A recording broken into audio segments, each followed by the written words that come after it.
Sukanti, go ahead.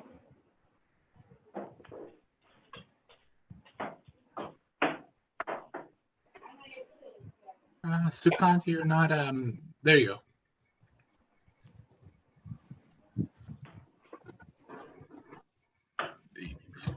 I'm so pleased to introduce today's speakers. Each one is joining us from a different country today. First up, we have Dr. Kyle Varner joining us from the United States. He's a practicing hospitalist specializing in internalized medicine. He's the author of White Coat Cartels and also the Latin America director at Liberty International. Maria Alejandra Londoño is joining us from Bogota, Colombia. She is the director of Movimiento Libertario, Colombia, and she's also a business coach. Then we have Edson Andrade joining us from Mexico. He's the Secretary General of Gente, Libre, and also the Mexican representative of the Liberal Network of Latin America. And we have Pedro Urruchurtu, a national coordinator at one of Venezuela's opposition party, Vente, Venezuela.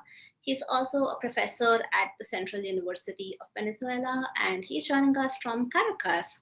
I welcome all the speakers to our little talk at a conference in India. So nice to see everyone. I'm going to first go to Edson. Can you tell us about the Cuban influence in the region and how it contributed to the growth of the Latin American left? Sure. So first of all, hi everybody, and of course, thank you to the Swatantrata Center for the invitation.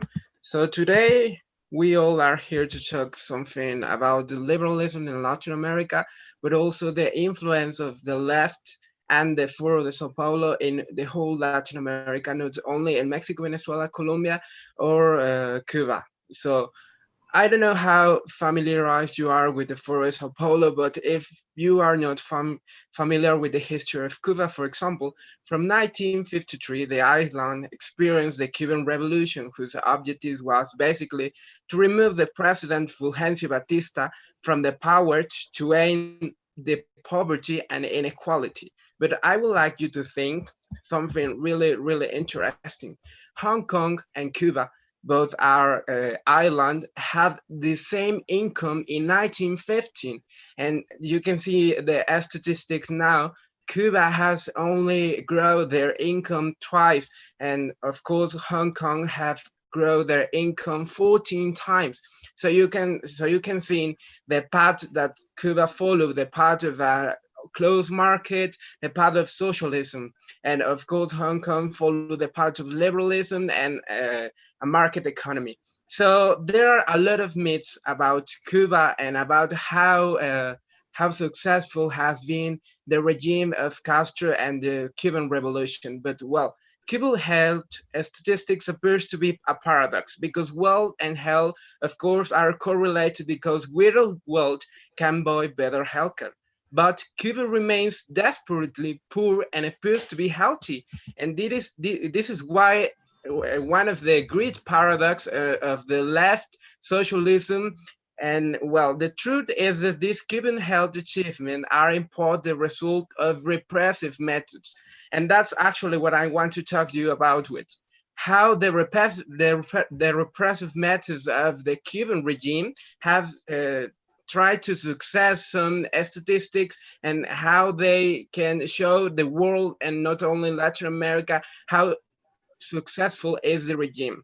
So does Cuba really have low infant mortality rate? Well, mere reporting to meet fixed target is not the only reason for the low infant mortality rate. An ethnographic study of the Cuban health system showed that the physicians who worried that a mother's behavior might lead to missing the centrally established target will prescribe the forceful internment in a state clinic, which in Cuba called Casa de Maternidad, so that they may regulate the behavior of the mother. That's the first thing. So a physician often performs abortion without the clear consent of the mother, raising serious issues of medical ethics when ultrasounds reveal fetal abnormalities because otherwise it might raise the infant mortality rate. So myself, I am pro-choice of women, of course. You can call me also pro-abortion. But in Cuba, they practice abortion without the consent of the mother. And that's actually an issue, a great issue. So the other myth, is the life expectancy higher in Cuba? Well, here there are other repressive policies unrelated to healthcare contribute to Cuban healthcare outcomes. For example, car ownership is heavily restricted in Cuba. And as a result, the country's car ownership rate is far below the Latin America average. 50.8 per 1,000 persons, and opposed to, for example, Mexico, which is 275 per 1,000 people. So a low rate of automobile ownership results in little traffic congestions and few auto fatalities, of course. In Brazil, for example, where the car ownership rate is 7.3 times above that of Cuba, road fatality reduced male and female life expectancy at Vire by 0.8 and 0.2 years. So in Mexico, for example, 22 young people between the age of 15 and 29 die every day from road accidents. Consider that practically 50,000 Mexicans die in a decade from clashes between or against drug traffickers. Think about how much life expectancy rates can rise if we remove road accidents from the equation in the Cuban example. We also need to consider that if there are no cars in Cuba, it is not because there exists a culture of use bicycles or a kind of transportation instead of cars. There are no cars because since 2030, the Cuban government has had an 800% tax, so the cheapest cars cost more than a high-end car in any other country. Furthermore, Cuba does not manufacture cars, and I think you all know that, and does not allow import. So the third myth, is the healthcare system as good as the regime says? Well, established by Fidel Castro to control food shortage and price speculation on the island, there is the ration book, which regulates the sale of food at subsidized prices to Cubans. But however, life from the notebook dies of hunger. Cuban families must buy more food, of course, at unsubsidized prices in liberated stores or in the black market, which represents a heavy burden in a country where the salary is $19 a month on average. So the lack of food, combined with increase in the levels of energy expenditures due to the reliance of physically demanding forms of transportation. Remember what I told you about the cars, there are not a lot of cars in Cuba.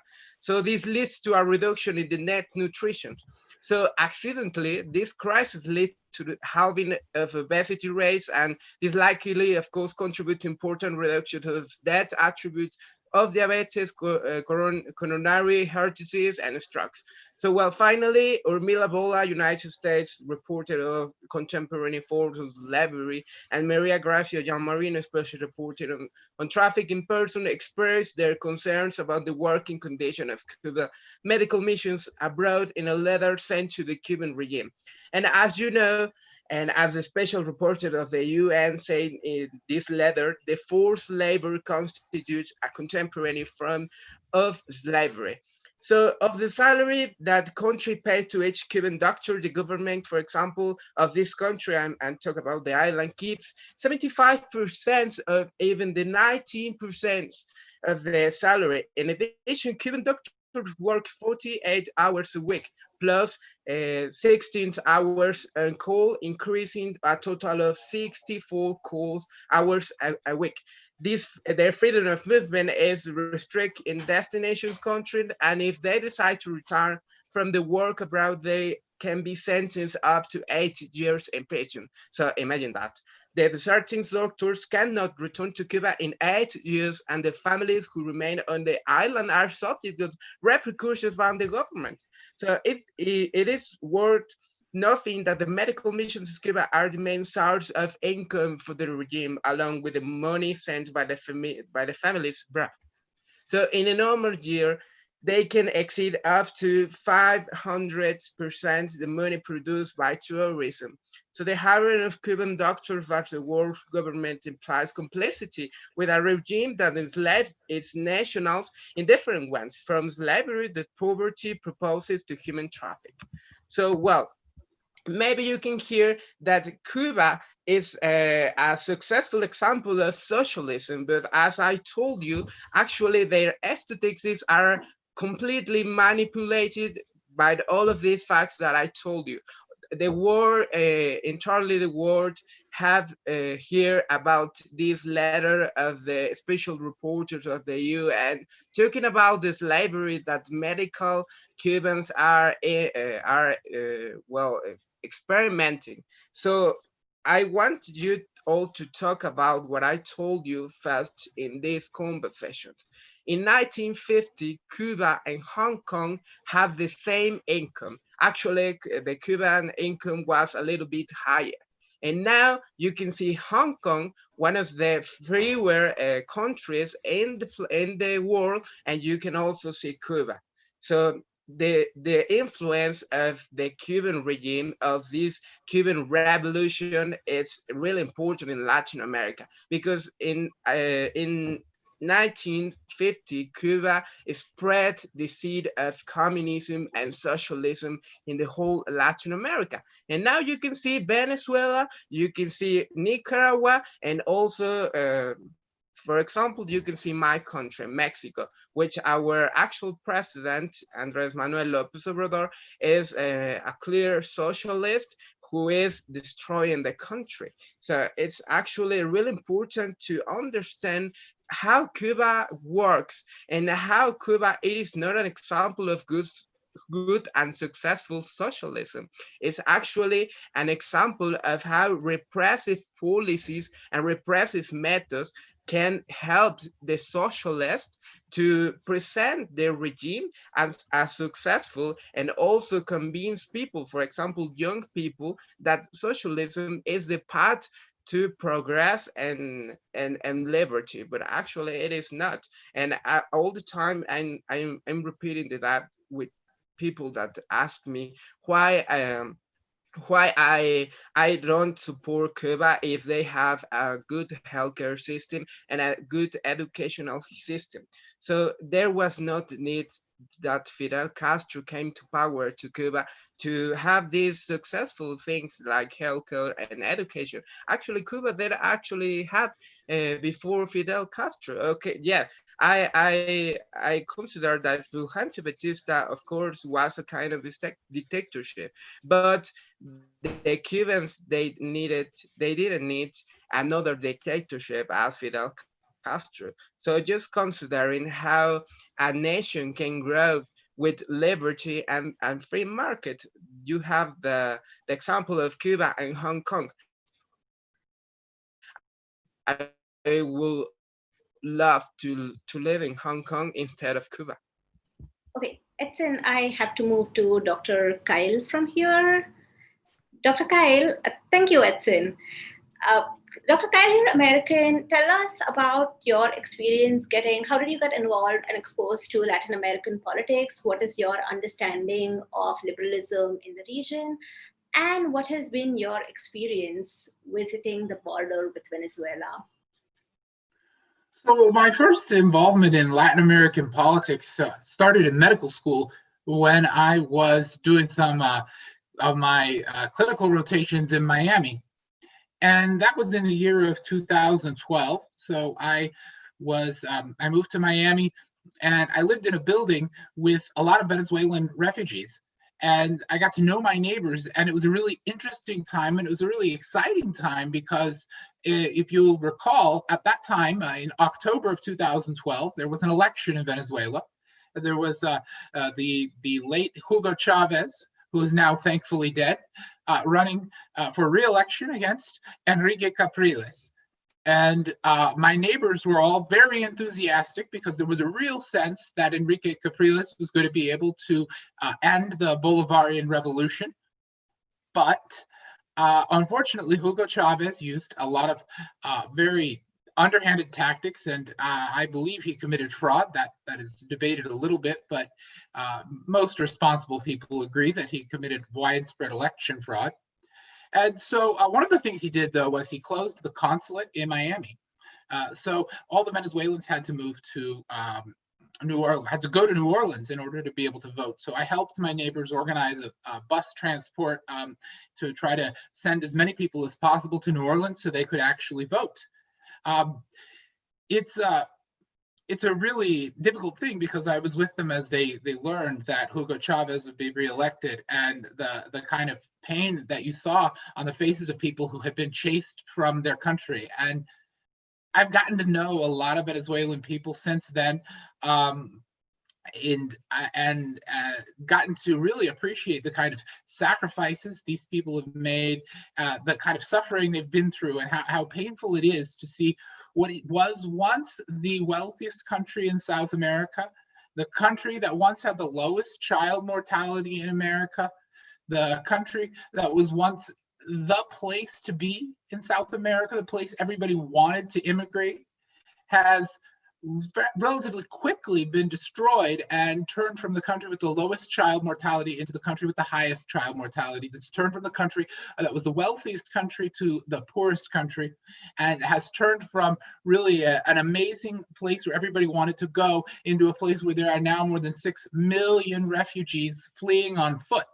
It's a terrible humanitarian disaster.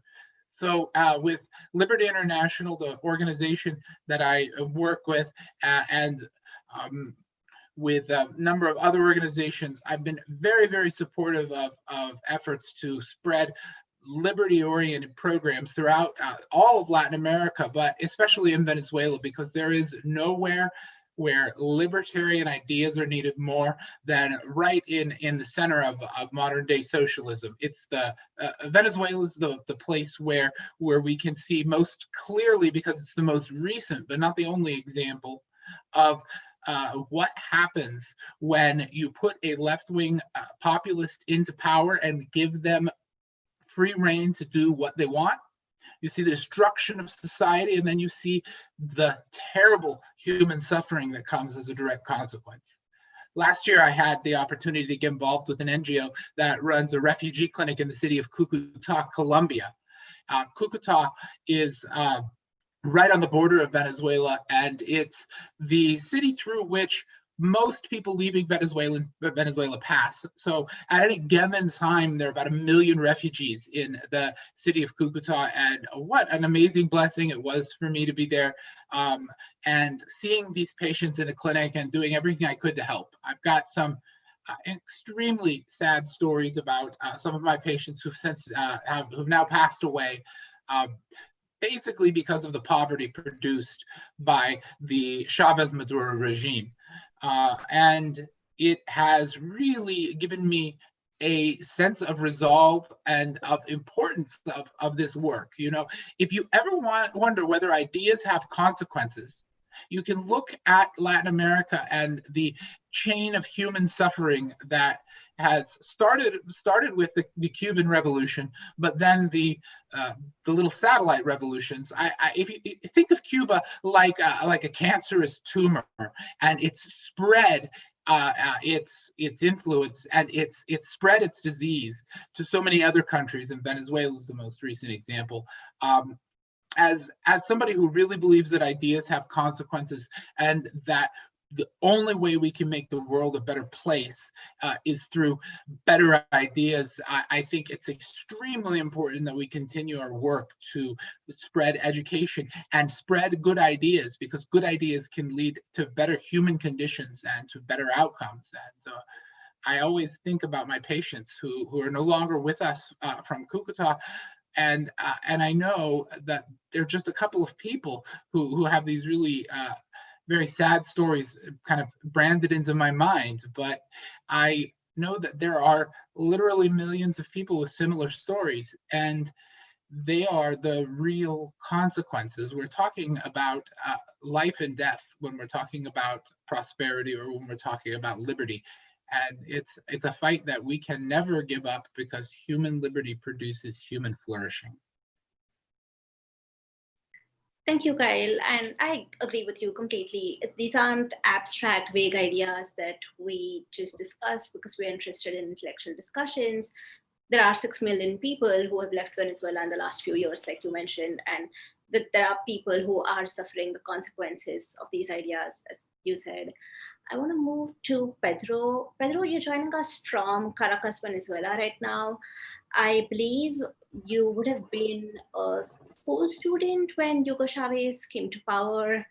Tell us a little about Venezuela before Chavez and about the so-called economic miracle of Chavismo and what all has Venezuela gone through under all those years with Chavez and now with Nicolas Maduro.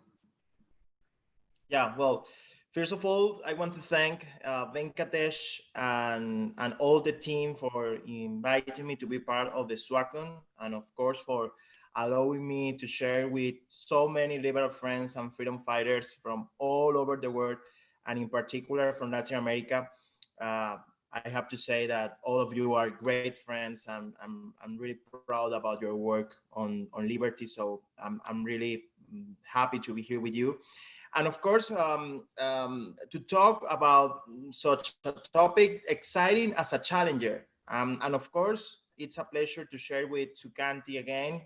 We met in Colombia 1.5 years ago in December 2018, I think. Yeah. So, well, at the end, it's amazing to share with you about people, with people from India, and to share some thoughts. And the first thing that I have to say is, in fact, Venezuela was one of the richest and healthy and wealthiest country in Latin America. And of course, in a certain way, it was because we have oil. And of course, with oil and with in different moments, with the rising of the oil prices, it was easy to build a country, a prosperous country, a developed country, but probably with not the right incentives. Of course, when the people live about the incentives from oil or a big state, of course, people become dependent from the state, and of course that was probably the big mistake in Venezuela, because at the end it bring corruption, and of course people felt like disappointed about politics, and was perfect for a leader as Hugo Chavez to gain power. So as Edson and Kyle said, Venezuela was the first real experiment of the Sao Paulo Forum. And it's important to understand this because Cuba had lost its main support, which was the Soviet Union in the earliest 90s. So they needed definitely a new source of resources. And Venezuela, with its oil, was always its greatest ambition. I mean, the Cuban regime, Fidel Castro, all these guys always wanted the Venezuelan oil, and definitely they found a way to do this. So everything started here in Venezuela when Hugo Chavez was elected in 1998. So of course, they had several years to organize as the Sao Paulo Forum, but at the end, the left understood that it was not through weapons that they would come to power. Of course, they tried during an important part of the 20th century. They tried to arrive to power through weapons, and of course, they failed on that purpose. So at the end, they used democracy to destroy democracy. So Hugo Chavez, a military man with several attempted coup d'etat in Venezuela, came to power in 1998, so 22 years ago. And from the beginning, it allowed the Cuban regime to interfere and thus made Venezuela the epicenter of its political project. And when I say political project, I'm referring to the Foro de Sao Paulo or the Sao Paulo Forum. And if you want to have an idea about the importance or the big purpose of the Sao Paulo Forum as the big leftist project in a region, by 2010, they had 14 simultaneous governments in our region at the same time. So can you imagine how this represents? I mean, when you have 14 simultaneous governments in the region with power, with money, that represents a lot of, and of course they had a lot of money, they have a lot of power, they had a lot of institutions, they at the end, unfortunately, we as a country, were part of this criminal project which has produced poverty and misery in Latin America since 1998, when Hugo Chavez came to power. So after 22 years of socialism in Venezuela, I want to tell you about what liberalism means from a country like mine. Of course, from all who are here on this panel, it is my country which lives the worst situation, but of course we know that the enemies of freedom don't rest. And all of you know that, and all of you are facing different challenges. And you can see how the leftists never rest on the purpose to destroy and try to, to condemn people to misery and to poverty, because they know that free people with, independent people, people who has the real power for themselves and for deciding for their own lives, are a huge threat for power. And of course, the leftists understand this. So in Venezuela, we face a double enemy. On the one hand, socialism that has destroyed my country, and of course, in the other hand, a criminal and authoritarian regime that has joined the worst of international crime, drug trafficking, and terrorism to sink our nation.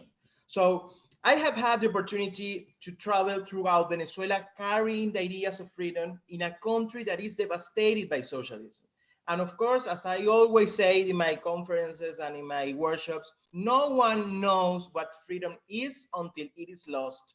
And no one knows what socialism is until it is life. So we have learned that lesson, probably paying the highest cost, but at the end, we understood this. So today I can say that people in Venezuela are much more aware of what freedom means, because they don't have it and because they had to pay the highest price for losing it. So sadly, we took freedom for granted. We took democracy for granted, and we both lost them because they are supposed to be tasks for every day and for every generation, and we didn't make it. And of course, that facilitated the arrives to power of Hugo Chavez and socialism in our region. So Kyle knows perfectly the drama that we live because he has been on the border. Along that border with Colombia, more than 6 million people, more than 6 million Venezuelans have fled in search of freedom, looking for freedom. And that has been one of the many costs in a country that dies due to lack of food and medicines. We have the worst refugee crisis after Syria, and one of the most dramatic humanitarian crises, in addition to the destruction of institutions, the persecution to political activists, thousands of political prisoners. We are surveilled for the Cuban intelligence services, and we have one of the most violent capital cities around the world. So even more incredible, as a consequence of the socialism in my country, being the country with the largest oil reserves in the world, today we don't have gasoline. So you can see how people are, a lot of lines in order to get some gasoline for their cars. Of course, old cars like in Cuba. So of course, there is a lack of basic services like water or electricity, and we have one of the 3 worst internet services in the world. So I have to say but all is not so bad. Despite all this seriousness and all this dramatic situation, I have to say that the destruction of Venezuela paradoxically represents its best opportunity to be rebuilt from solid liberal pillars. And when I say liberals, I refer to liberalism in their classical way, and even through a libertarian reflection, with a market economy, with the rule of law, with free markets, with individual freedom. A big state will no longer be here. That's the truth after its destruction, because it's bankrupt. So there is nothing left but individual effort, respect for private property, and the pursuit of happiness, so that our nation can be free and prosperous again. So that are my main thoughts for this part of the discussion. Of course, maybe later we can talk about Latin America and the future of these ideas in Latin America. But that's our history, and it's dramatic. It's dramatic because you can see how a country who has, rich, who has prosperous, who has democratic now is practically destroyed. But I have to say that I think that's our best opportunity if we want to have a free and a real free country, a real liberal country. Of course, if the leadership do the right thing. So I'm optimistical on that. Thank you. Thank you, Pedro. I'm going to move to Maria Alejandra. But before that, I want to remind all viewers that there will be a link in the YouTube live chat comments where you can click on that link and send in your questions for the panel. We will get to the questions very soon.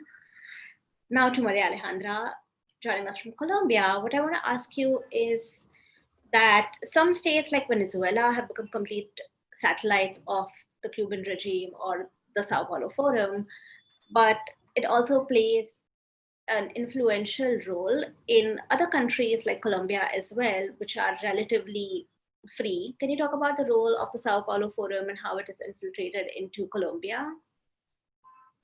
Well, to talk about, like, as you were saying, the Sao Paulo Forum in Colombia, we need to first learn a bit of context from my country. As you said, Colombia is one of the, I think it's not the only one in Latin America that hasn't had a Foro de Sao Paulo president or candidate we have, but no one has ever won elections being in the Foro of Sao Paulo. So that kind of like has protect us from everything that's going on. However, as most of you know, we do have a very serious situation here with the guerrillas, especially FARC, and these ones are left-wing guerrillas, very extreme, that want to take power. And for almost 40, 50 years, we've been at war, at an internal war with these guerrillas. And a few years back, they understand that the only way they could get to power wasn't through violence, as they were trying to make it happen,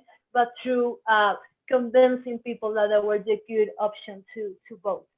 So we signed a very poor peace treaty that from Movimiento Libertario, we were very skeptical about it.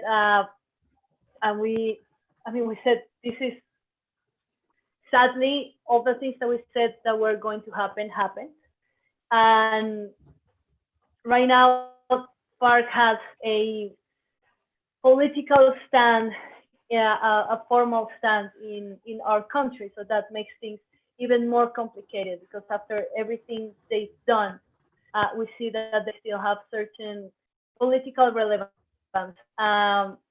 And so, as we see last year on the waves of protests and violence in Latin America, in Colombia during November 2020, we also have Paro Nacional. And here we saw that FARC and many left-wing parties and interests, and of course Sao Paulo interests, were trying to disbalance our politics and our internal way of living, let's say, and they were protesting to have more control over our lives, over our income, over more money for public schools, for inefficient type of public resources that do not work. And these violences start escalating into being very violent, at the point that one night we had to stay like locked in home, and there were certain groups of people trying to get in private properties, trying to hurt other people. It was very a scary week. It was a very scary weekend. And throughout these protests, everyone was focused on what's FARC saying, what's the government saying, what are we going to do about public schools, what are we going to do about the pension system, what are we going to do about hospitals, etc. All funded with public money, you know. And at that point in time, as libertarians, we always try to see further, you know, like try to look beyond all of that and say, if the future is libertarian, as we say to ourselves, then what agenda should we be working on? And we realized that at that time, at that moment of time, we needed to be in the embassy of Cuba protesting, because right now in Bogota we have a Cuban embassy, and as Edson was saying, like Cuba is like the root of all of these problems. And here we are in the middle of national protest, in the middle of violence, and no one is pointing the fingers at the true at the two people that is guilty of this.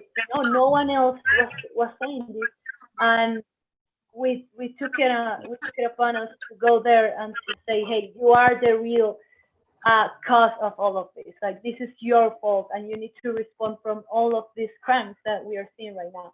And we took to social media to say we're going to go protest to the Cuban embassy here in Colombia, in Bogota, because we don't agree that a democratic country, a country that believes in freedom up to a certain point, has relationship with an island, with a regime, not even a government, with a regime that has undermined liberties throughout Latin America and throughout the world, and just trying to pose as, hey, we're diplomatic, we want to have a relationship with you. No, you're criminals, and you need to be treated as such. So it was really only 4 of us. The first time we went there, nothing much happened, but the second time it was only like 4 of us, and the left clearly knew what we were going to be doing, what we were going to do there. And that day there was also national protest for all of these topics, so all the media attention was focused on that. But somehow they found out, of course, we were showing this on social media, and it was only 4 of us who got there, and it was like, I think over 50, maybe even 80 people waiting only for 4 libertarians who were there standing for liberty. And these people went mad. I mean, we had to call the police. They were going to, I don't know what would have happened. We had to like pretty much defend ourselves. Police was there, and they helped us like get out of that situation. But the fact that they were scared because only 4 libertarians were that day fighting for liberty and saying they're to blame here with all of this that's going on in Latin America, that really showed that, and there were only 4 of us and 80 of them, that really showed that they're scared, and that they know that we know that they're to blame in all of this situation, as Edson was saying, as Pedro was saying, as Kyle was saying.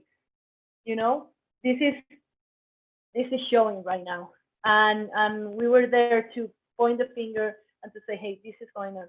Then the third time that we went there, Kai was actually with us, and they realized that they couldn't have much people there trying to defend the embassy. And at the time, we were very heavily criticized for people from our own party, because they were saying, hey, we don't feel that this is that much important, like the national agenda is focused on these things, we should be talking about this. And I was telling them, we shouldn't be, I mean, we need to have our own agenda, and we need to take a stand for all of this. And that stand is being there, telling them, you're to blame, and we're not gonna shut down because of you're trying to threaten our freedom, and we're here to fight for freedom in Latin America. And we are not going to give up. And even though that seemed like a very small event, and maybe that didn't have much repercussion, it did have, because the people that need to be watching was watching. And a few weeks back, the president of Colombia told to Cubans, he said, are you either on our side, on the side of Colombian and peace, or you're on the wrong side of history, as that's been always. So that's pretty much brings us to the thing that right now, it's a fight for freedom. We need to fight for our freedom, and we cannot let Colombia fall, because many of us thought that maybe Chile was the most free country, like the last one to be standing when it came to freedom. But what I've come to realize is actually Colombia, and many hidden interests are pointed and making democracy fail in Colombia, and we cannot let that happen. And as the director of the Libertarian Movement and as the representative of libertarians here in Colombia, we are not going to let that happen, and we're going to keep fighting for freedom. And more than that fighting is to speak up for freedom and say, free with Venezuela. We support the freedom for Venezuela. We support all the individuals that are trying to, be free in Cuba also, and we are here to stand to all of them and to say we're not going to let Colombia fall on the wrong tracks, on the wrong side of the tracks. And we just need to keep, and as I was saying, more than fighting, this is the chance to promote more the ideas of freedom, because maybe people don't know what this means, as Pedro was saying. You don't know what freedom means until you lose it, and we cannot let that be the case for our country. Thank you, Maria Alejandra. I have another very quick question for you, which is about, well, what a lot of people associate Colombia with is narcos and the drug trade. And even after all these years of the drug war and all the lives and destruction of property that has happened with it, more cocaine is going out of Colombia than ever before. And I see some talks for fumigation of coca crop in Colombia. A lot of things are in the discussion. What do you think is the future of the drug war in Colombia? The future of the war on drugs is that we're lost. As you were saying, since we signed this peace treaty, supposedly to end the war on drugs, supposedly to end the violence, we've only seen an increase in, as you were saying, in production of cocaine, and also an increase in violence. Definitely this war, drugs won the war, and we're, all of us as society, as Colombians, we're the big losers. And actually, all of that is doing is protecting the income, the dirty income that Foro Sao Paulo and all of these narco politicians are getting, because all of the money that FARC is being founded, it's coming from cocaine, and it's coming from the drugs. And actually, we're just denying people to have a proper way of income, like a legal way of income, if we were to legalize. And I think many of the issues that Colombia has today, the Latin American has today, and even in the world that we have right now regarding drugs, will change if we would just make them legal. And not only marijuana, we need to legalize even cocaine, all of even hard drugs, because there's no point in fighting, but there's a lot of money in this business. So clearly they're not going to get their hands off all of these billions of this business of billions of dollars. And also it's up to us as libertarians to change the way people feel about drugs. And that it's not only that bad people do drugs, and maybe if you're in a bad position in your life, then you'll do drugs. No, you can do drugs just for fun during the weekend, as you will take a few beers, or maybe if you just go out dancing, you're in your right to take drugs. And maybe taking this taboo out in society and speaking freely about, hey, I enjoy taking this type of drugs, and that doesn't make me a bad person, that doesn't make me a bad human being, and I'm still contributing to society even if I take some recreational drugs. So I think it's also up to us to just speak freely about this and realize that it's not that bad, and maybe that we need a different perspective on all of this, and it is costing way more to keep this war on drugs than legalizing them, because in general, for society, for our families, and for us as individuals, it's way higher than keeping this nonsense. How many billions of dollars have been destined to stop drug use and all of this? We're still here producing cocaine, so it makes no sense. Thank you, Maria. And I do find very interesting what you mentioned about the illicit drug trade, in fact, financing a lot of the guerrilla movements in the region. What I want to get to now is the future of liberal movements across the continent, across the region, across Latin America, that is. If I can have Pedro step in and talk about that. Sure. Well, I think a first thought that I have to mention. Yeah. Can you hear me? Yeah, I can. I was just saying, Dr. Kyle, you can jump in on this as well, as someone who's outside the continent and has like a US perspective on it. Just jump into anything that Pedro is saying on this. Go, Pedro. Yeah. Okay. Sorry. Well, no. One of my first thoughts on this definitely is that we need to understand that we need to defeat the Cuban regime. I mean, the Cuban regime is the main or the key actor of this kind of regimes that are taking place in countries like Venezuela or even in Mexico.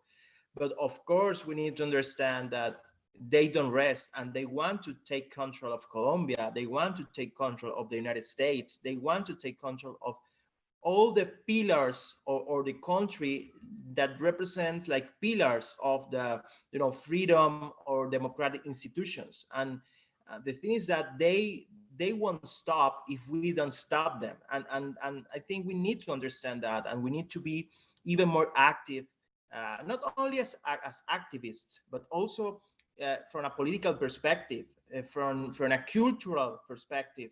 I mean, we need to be more proactive in the way that we need to defeat. And I think the example that Maria Alejandra mentioned about the protest in Colombia against the Cuban embassy is one of the good examples, because one of the things that, for example, the Colombian government has to do is to expel the Cuban regime and the Cuban government from Colombia. I mean, Cuba is not a democracy, and I was shocked yesterday because finally the European Union decided to define the Cuban regime as not as a one-party democracy.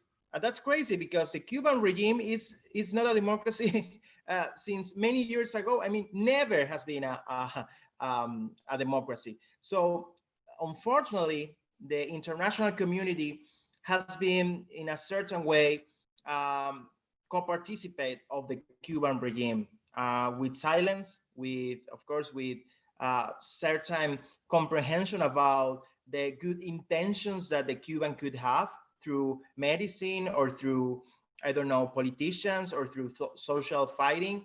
But at the end, they have infiltrated all the region, and that's at the end we need to understand this. Even paying the highest cost, like in countries like Venezuela, that at the end we learn from that experience. But at the end, I think the countries that even today can do something in terms to stop the Cuban regime need to do it. But at the same time, I'm optimistic about Latin America, I have to say, because there is an increasing awareness of the importance of liberalism and libertarianism in our region. And you can see this panel is an example, but you can see how, I mean, throughout all the region, you can see a lot of movements, a lot of organizations, a lot of even political parties that are trying to make this idea as not only available for everyone, but at the same time to make understand the importance of freedom. More and more of these organizations or institutions are organized because we understand that challenges that countries like Mexico or Argentina that recently turned to the left again, or Mexico that are living the consequences of a leftist populism, are their experiences and these crazy moments that are precisely the intentions from this leftist project that represents the Foro de Sao Paulo. And of course, we warn them in time of the risk they are running, or also the danger that socialism poses to the United States or even Colombia, as Maria Alejandra explained. So more and more regional organizations are setting themselves the task of overcoming the left. There are more political options. There are more leaders who defend freedom. So I think that's good news. It's a good news. Of course, in a region, there is more and more talks about liberalism and its importance. As you can see, a lot of events, forums, presentations, events, different events, and more young people are interested in politics and freedom, and that is a point in favor. So populists and the corrupt are increasingly exposed, and the opportunity arises for projects based on individual freedom. So We have many examples. We have a lot of organizations. We see the efforts that are taking place. For example, I don't know, the Liberal Network of Latin America could be one of the examples of, spaces who gather all these pro-freedom persons that believe that freedom is the only way to make countries prosperous. So this is why I think a liberal political project comes to power. It's urgently needed. I mean, it could sound paradoxical, but at the end, it's urgently a project, a power project in terms to reduce power and, of course, to curb leftists. So we have understood it, and I can say that I feel that we are close. I mean, I know that Venezuela will be free. I know that Cuba will be free. I know that Nicaragua will be free. And I know that the region, all region, will fully embrace freedom soon. But we need to understand that this is a everyday task, and we cannot take this for granted. So that's my daily fight. And I know that we will make it and we will prevail. And I know that in the region will prevail because fortunately, I think the results of socialism are visible for everyone.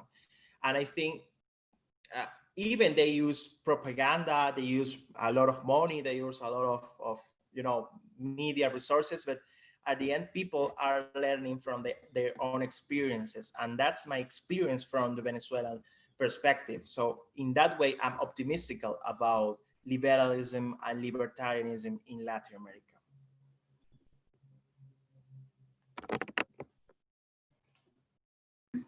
Let's move to Dr. Kyle. Kyle, you're muted. There we go. I'm unmuted. There we go. Well, I wanted to add to what Pedro said and mention the importance of a historical narrative. A lot of people think of history as something very static and something that is subject to facts, right? There are facts of history. Something happened in the past, but history is a story, and the way you tell the story leads people to certain biases or inclinations or conclusions about what was good and bad in history and what the right way forward for the future is.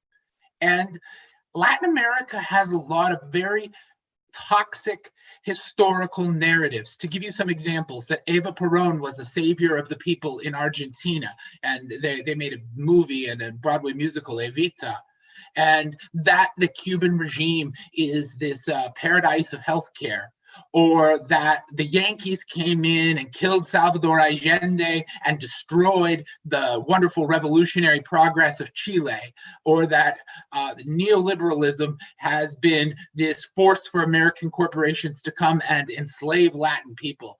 And so we have a lot of narratives that are firmly ingrained in the minds of most people in Latin America, but because of what's happening right now, we're seeing events challenge those narratives.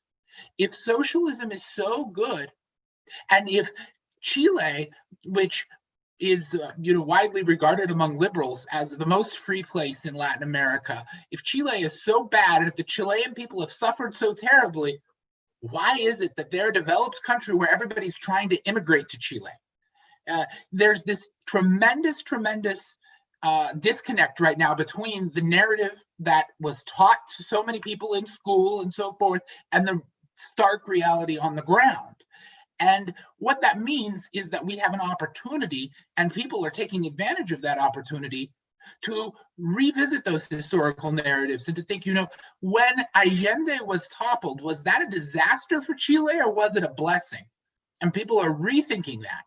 And we have to go forward with an educational campaign teaching people about economics, teaching people about philosophy, and also teaching people about history.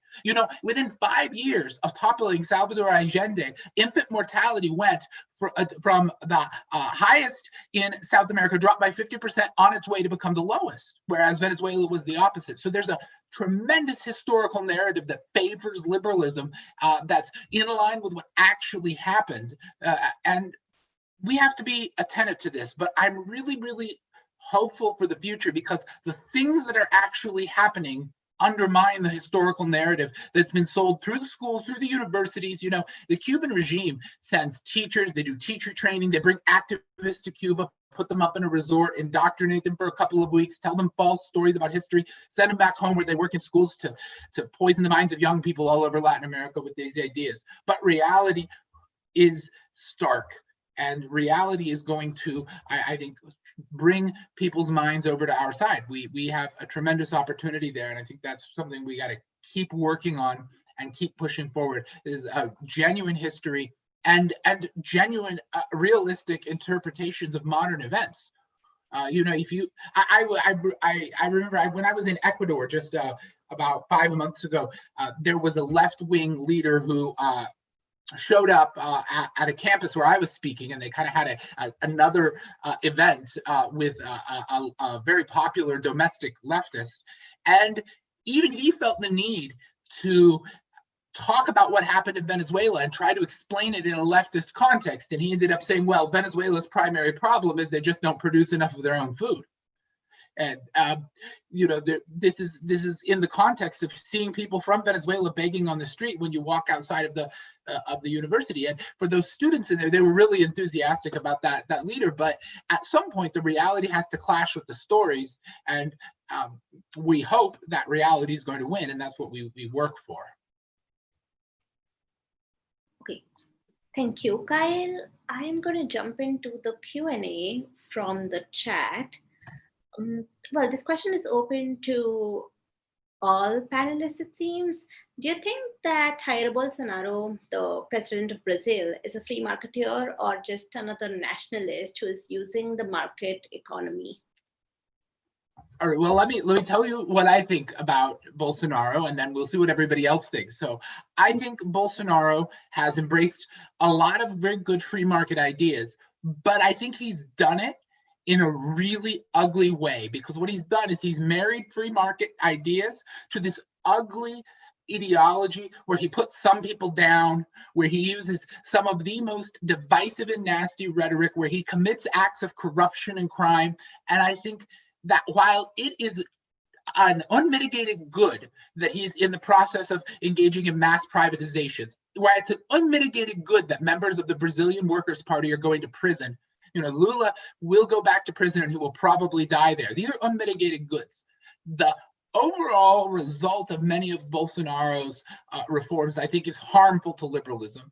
And it's because you are marrying the wonderful, beautiful things about the free market with some of the most ugly and regressive ideas that people are fighting against. And so if you're going to say, I am a liberal, I believe in liberty and free markets, oh, and by the way, I'm going to use slurs against people I don't like. I'm going to engage in corruption. I'm going to threaten my opponents with politically motivated investigations. What you're going to do is you're going to taint people's perceptions about free markets. We have to move forward as liberals in a genuine way where we acknowledge the totality of our philosophy. We're not just an economic philosophy. We're a philosophy of liberalism in general, and I think Bolsonaro is losing in that way. And I wouldn't be surprised to see the Workers' Party take power again. And if they do, I think it's because Bolsonaro has been ugly. I think it's because Bolsonaro has been mean and divisive, and he's harming the overall cause, even if he's advancing a few of our specific policy objectives in specific areas.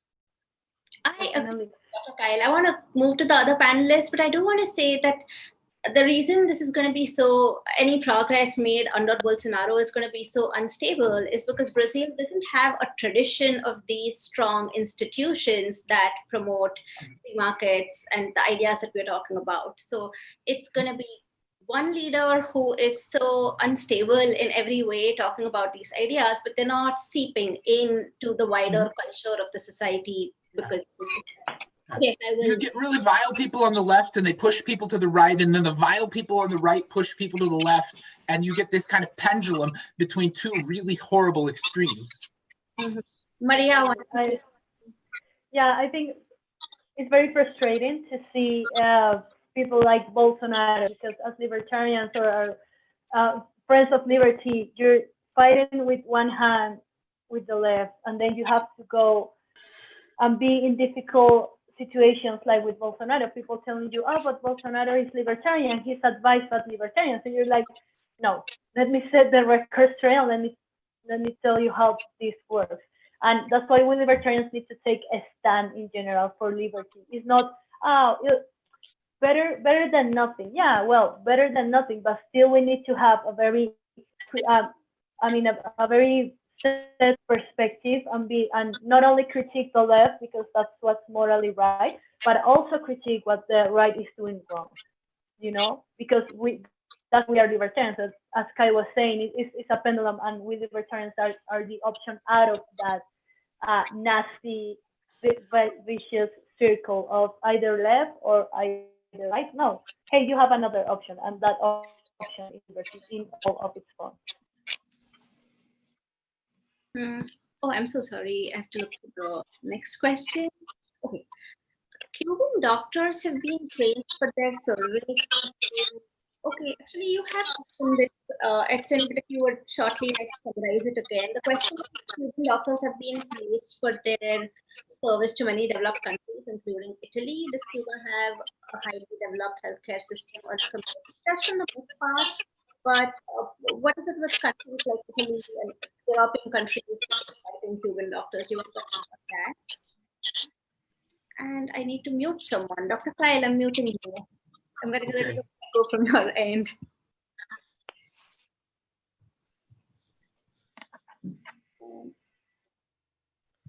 I don't know if you want me to answer that question. Sorry, because the audio is really yeah. So Cuban doctor has been praised for their service to many developed countries like Italy. Does Cuba have a highly developed healthcare system? Well, I said this at the very beginning of this speech, this conversation about a lot of myths of the Cuban regime. So I don't know, maybe the person that did these questions cannot hear me at the beginning of this conversation, but well, the healthcare system in Cuba is actually a myth because, well, for example, you can say a country has a good healthcare system when they didn't have water, food. For example, you can see in this really actual example of the pandemic, of the coronavirus pandemic, a lot of people said that it could be possible that the Cuban regime, the Cuba government found the vaccine of the cure of coronavirus. And I joked of that because I say, how a country that doesn't even have water found the vaccine of the cure for a pandemic like coronavirus? I mean, it's something you need to think. Of course, how a country that where people doesn't have food will find a vaccine of a disease. So actually, I think the vaccine will be found by the countries like the United States and maybe Germany, where the development is higher, and of course where people can do so much more things than worry about what they are going to eat tomorrow. So of course, the healthcare system in Cuba, it's a total myth. And only to remember what I said, for example, where there are some topics that can look the statistics in Cuba looks good.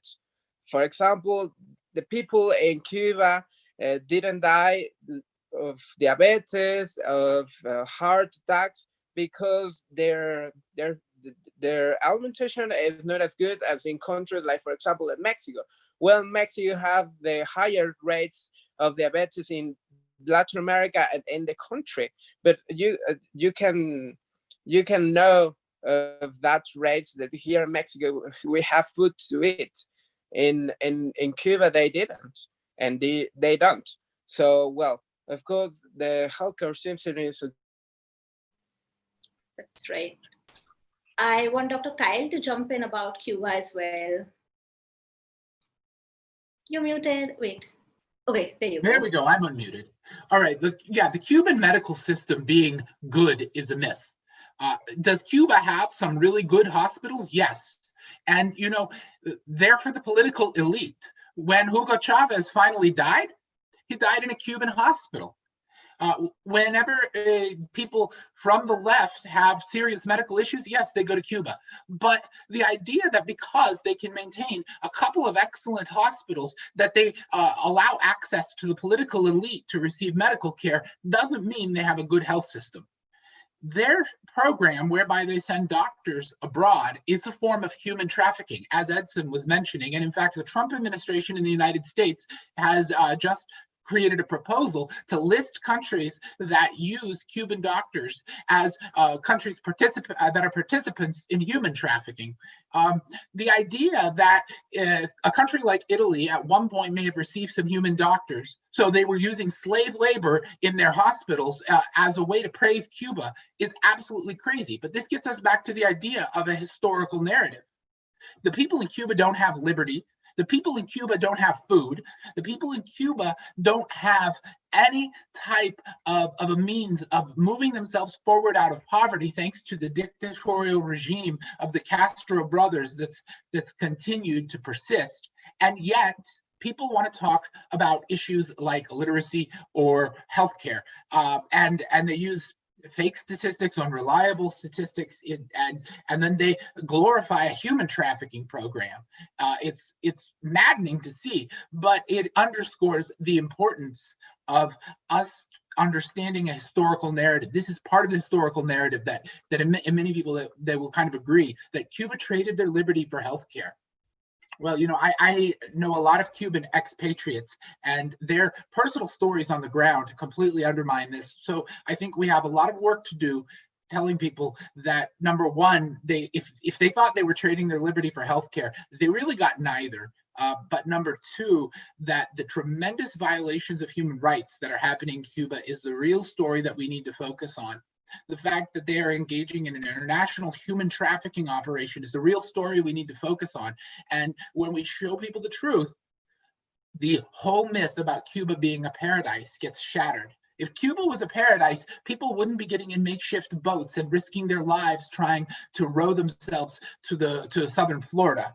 If Cuba was a paradise, we would see people trying to immigrate to Cuba. But even left-wing activists from Chile recently, who were in Cuba for some left-wing training at the beginning of the pandemic, started begging the president Sebastian Piñera to extradite to extricate them from Cuba. So even the leftists can't stand being stuck in Cuba, and we need to push this historical narrative because it's what leads to more correct conclusions about where we should go from here.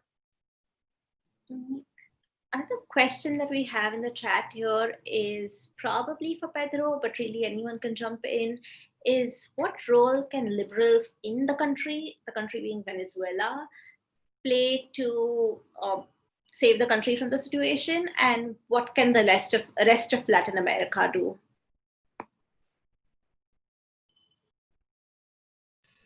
Well, I think the first thing that liberals, people who fight and believe in freedom, I think the first thing that they could do about what's going on in Venezuela is to understand the nature of the regime we are facing. I mean, unfortunately, we are not dealing with politicians. If we were dealing with politicians, probably the solution could be easier than that really is. And the first thing that we need to understand is that we are facing criminals. So the way to defeat criminals, it's different from the way that you could defeat politicians into, I mean, an election or into a pressure process for dialogue or something like this.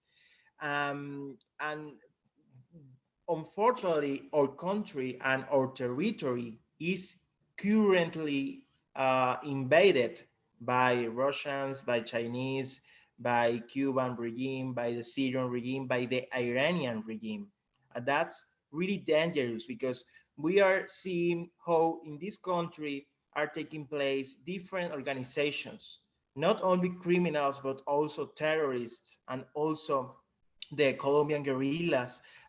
I mean, we have a lot of groups that are affecting our sovereignty, and that's the first thing that we need to understand. Of course, we always ask for people abroad that raise their voices on what's going on from the humanitarian perspectives, because while the regime is doing this with these criminal groups, people are suffering, and we need to understand this. I mean, people are fleeing through our borders. People are suffering about, there's no food, there's no medicine, there's no basic services. I mean, we are in this moment, the world is living a pandemic, but in Venezuela, we are living a pandemic even before than this, or a worse virus, than this. That is the socialism. And when you see the results, the previous results, at the end, people feel like surviving is the real and the only task that they have. I mean, the COVID-19 is invisible for people in here. I mean, they need to survive. So people don't care about quarantine or staying home or whatever. They just need to go to streets and go to, to find some food or medicine if they can. So I think we need to understand this, because sometimes, in many cases in history, the international community has arrived, unfortunately, so late. And this is the thing that we cannot allow here in Venezuela. I mean, we need the international community to take action on Venezuela through different mechanisms, through different instruments, through different keys and tools. But at the end, we need to understand that we are facing a criminal regime, people are suffering, and this regime don't care about people dying or people starving. I mean, that's the intention from them. So yes, of course, we have the good memories about a great country that we used to be in the past, but that's not the case anymore. And of course, probably we could be a great country again, but we need to understand that we need to defeat socialism, criminals, Cubans, all the things that I mentioned. So yes, I mean, in two directions. I think the nature of the regime, and to raise the voice on that, and to raise the voice on the humanitarian crisis and the situation that is taking place. And that I have to say that even if the international community think that the situation in Venezuela could be, contained in Venezuela, probably I'm sure that they are wrong, because this situation, when you have 6 million people abroad, when you have people that is fleeing through the borders, you can see that you cannot contain the crisis within Venezuela. So the international community and our region need to understand that the situation in Venezuela is a problem not only for Venezuelans, but for all the region, and for even the security and the national security of all our region. So that's my main message on this. Thank you, Pedro. We do need to wrap up, but I have a question for Dr. Kyle again. Kyle, what has been the positive and negative impact of American involvement in Latin American politics?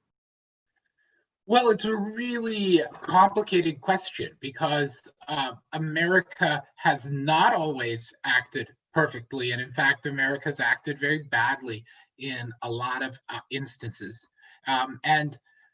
There's a narrative, another historical narrative out there, that the Yankees are coming. They're going to impose dictatorship. They're going to enslave our people to their corporations. And there's a really interesting book written about this called The Open Veins of Latin America, which has a lot of historical inaccuracies and has really bad conclusions, but is really popular and has really pushed this idea that the US is using its military force to put its corporations in a situation where they can exploit people. And every really, really bad idea has at least some grains of truth. And the US has done things like that, especially in Central America, in the fruit industry. And so we have to look at that while also looking at some tremendous successes. For example, the United States liberated Grenada from the Cubans. The United States got rid of Noriega in Panama. There's a lot of debate about whether the U.S. was involved in the events in 1970s in Chile, and to the extent that the U.S. was involved in that, then good for the U.S., then good for the world. So it's very nuanced, and the U.S. military and the U.S. foreign policy is a flashpoint for Latin America. It's something that is discussed, especially in Venezuela, ad nauseum, and I think at this point probably because the regime knows that the only thing that's really a serious threat to them is the idea that the U.S. would apply force. It's a very difficult situation. Has the U.S. Impact in Latin America been a net positive or net negative? I'm not so sure that I'm prepared to give you an answer to that. I think if you see what the U.S. what the popular opinions surrounding the U.S. and so the so-called empire. I remember when I was with Maria Alejandra in Bogota at the Cuban embassy, a Cuban embassy employee who we didn't know was an employee at the time came to yell at us, and she was yelling, "You work for the empire." I think that's a false narrative, but again, it has grains of truth, and so I think it's difficult when you consider the actual situation we're at on the ground. It's difficult to know the right step forward.